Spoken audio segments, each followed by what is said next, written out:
మాటిచ్చిన రాహుల్ గాంధీ ఈ రోజు సరూర్ నగర్కి రాగలరా? ఓపెన్ ఛాలెంజ్ విసిరినాము. ఈ సభ ఎవరు పెట్టినా మాకు అనవసరం, కానీ నిరుద్యోగులము హాజరైనామంటే రాహుల్ గాంధీ సరూర్ నగర్ లో యూత్ డిక్లరేషన్ పేరిట నిరుద్యోగుల్ని మోసం చేసిండా లేదా? ఎస్, ప్రియాంక గాంధీ గారు ఇదే మైక్ పట్టుకొని ఇదే స్టేడియంలో नौकरियां दे देंगे, 1 साल के अंदर दे देंगे, कहते 2 लाख के नौकरियां दे देंगे. किधर गए जी नौकरियां? किधर गए नौकरियां?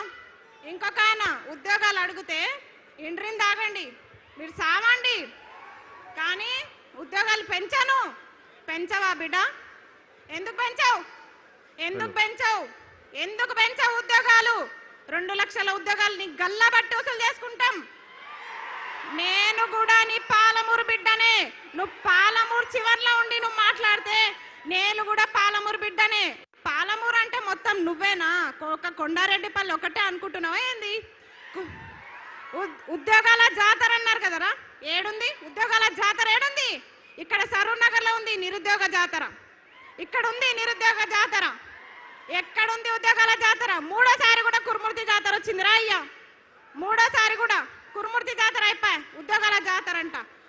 నిరుద్యోగ భృతి అన్నారు. రెంట్లు కట్టలేక ఎవరన్నా గుళ్ళకు సాయిబాబా టెంపుల్కి ఎందుకు పోతారు? దిల్సుఖ్ నగర్లో దేవుడికి దండం పెట్టుకోనికే పోతారు.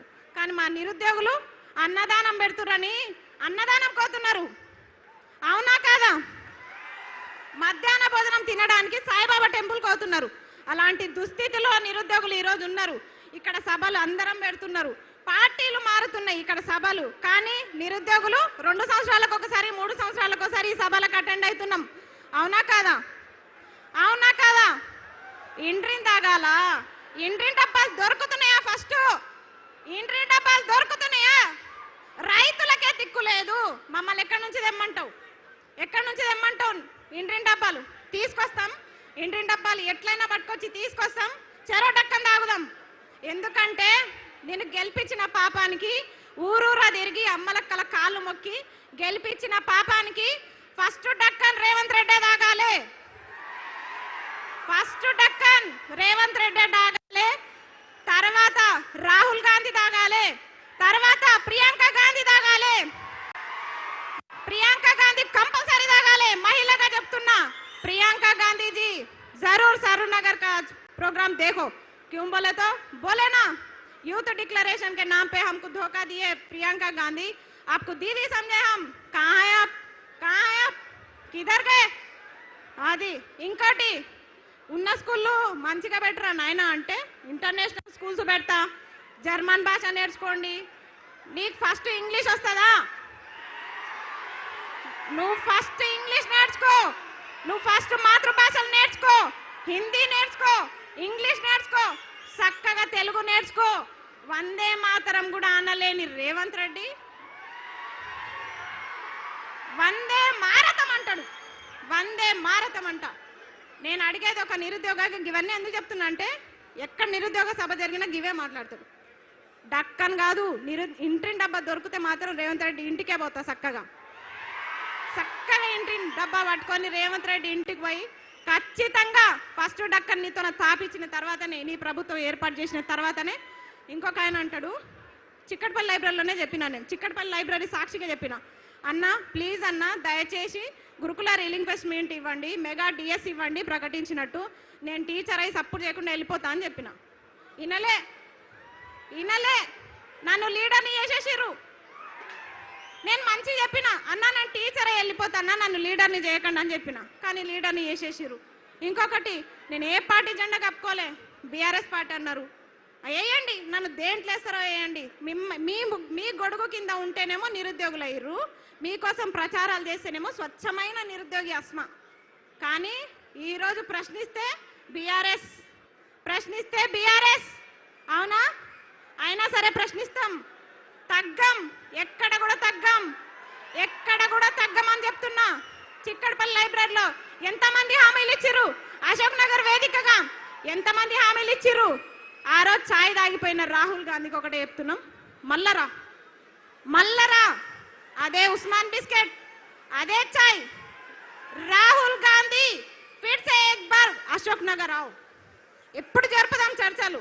ఎన్ని లక్షల ఉద్యోగాలు ఇచ్చిర్రు, ఏం కథ మీది? ఇప్పుడు జరుపుదాం. ఆయన అన్నాడు, అద్దంకి దయాకర్, వారం రోజుల్లో మీకు సీఎం అపాయింట్మెంట్ ఇప్పిస్తా, చిక్కడపల్లి లైబ్రరీలో సభలు పెట్టి. మీ సభలకు పర్మిషన్లు దొరుకుతాయి అక్కడ, దొరుకుతాయి అక్కడ. మైకాండి ఏ బాబు పోలీసులు మీకేం పని అయినా? ఏ పోలీస్,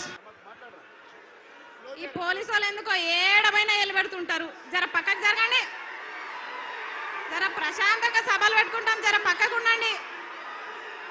పర్మిషన్ ఉంది కదా సభకి, ఏడమైన ఇదేళ్ళు ఉంటుంది మాకు, కనీసం మాట్లాడుకోనియరు. సరే మళ్ళా డైవర్ట్ చేసారు. సరే నోటిఫికేషన్లు కదా పెంచను అన్నాడు కదా, సరే నువ్వు ఎట్లా పెంచవో చూస్తాం, గల్ల బట్టి బరాబర్ వసూలు చేసుకుంటాం. ఇంకొకటి, చాలా మంది కేసులు పెడుతున్నారని భయపడుతున్నారు నిరుద్యోగులు. మీకు చెప్తున్నా, నా మీద ఎన్ని కేసులు అయినాయి తెలుసా?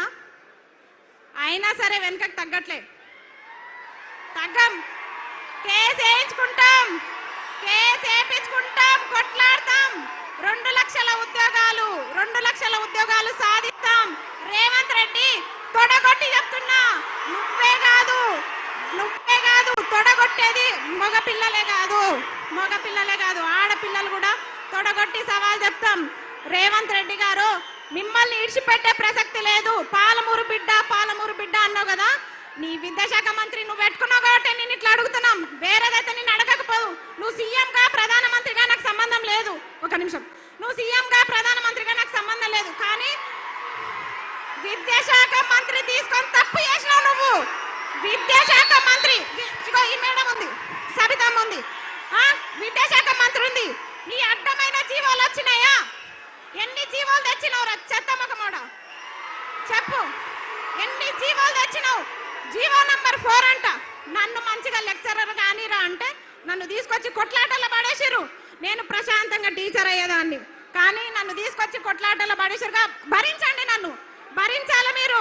ఎందుకంటే నేను చెప్తున్నా కదా, మీరు కూడా విద్యాశాఖ మంత్రి కదా, అప్పుడు మేడం ఉన్నప్పుడు కొత్త జీవాలు పుట్టుకొచ్చినాయా?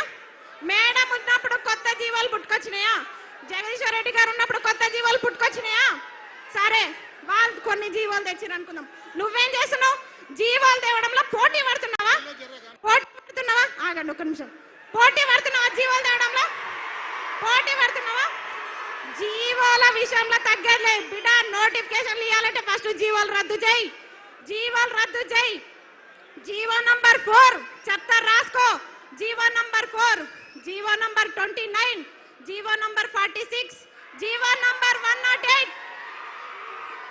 GO number 81. ఈ జీవోలన్నీ నీకు తెలుసా? నీకేం తెలుసు? నీకేం తెలియదు. నీ దగ్గర మూటలు ఉన్నాయి, బ్యాగులు ఉన్నాయి, నీకేం తెలియదు. దొంగ కథలు పడుతున్నావా నిరుద్యోగులకి? నోటిఫికేషన్ లేకుండా ఇడిచిపెట్టే ప్రసక్తి లేదు.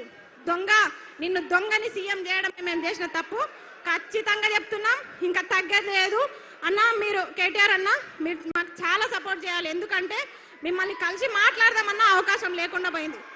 నిజం, చాలా ట్రై చేస్తున్నా నేను. అబ్బా జరాగురబ్బా, జరాగురు, టైం అవుతుంది, జరాగండి, తాగండి ఒక్క నిమిషం. వద్దు. అయితే కేటీఆర్ అన్న, వీళ్ళందరూ కొంతమంది పేడ్ బ్యాచ్లు అంటున్నారు. అన్న మీరు నాకు ఎప్పుడన్నా 5 లక్షలు ఇస్తారా అన్న? మొత్తం నన్ను బ్లేమ్ చేస్తారు చాలా మంది. కేటీఆర్ అన్న, నాకు లక్షలు ఇవ్వకపోయినా పర్లే, 10 నిమిషాలు టైం ఇవ్వండి. 10 నిమిషాలు నాకు టైం కావాలి. టైం మాత్రమే కావాలి నాకు. కొట్లాట నేను కొట్లాడతా, మీకోసం నేను కొట్లాడతా. ఎందుకంటే మీకు తెలుసు, నాకు పేరెంట్స్ లేరు, ఎవ్వరు లేరు. నేను పోతే ఒక్కదాన్నే పోతా, కానీ మీ కుటుంబాలు ఉన్నాయి. ఆ కుటుంబాల కోసం మీరు ఉండాలి, మీరు చల్లగా ఉండాలి. మాకు అడుగడుగున తోడుండే వ్యక్తి రాకేష్ అన్న, మా శ్రీనివాస్ అన్న, మా పాలమూరు బిడ్డ పులి, మా రాకేష్ అన్న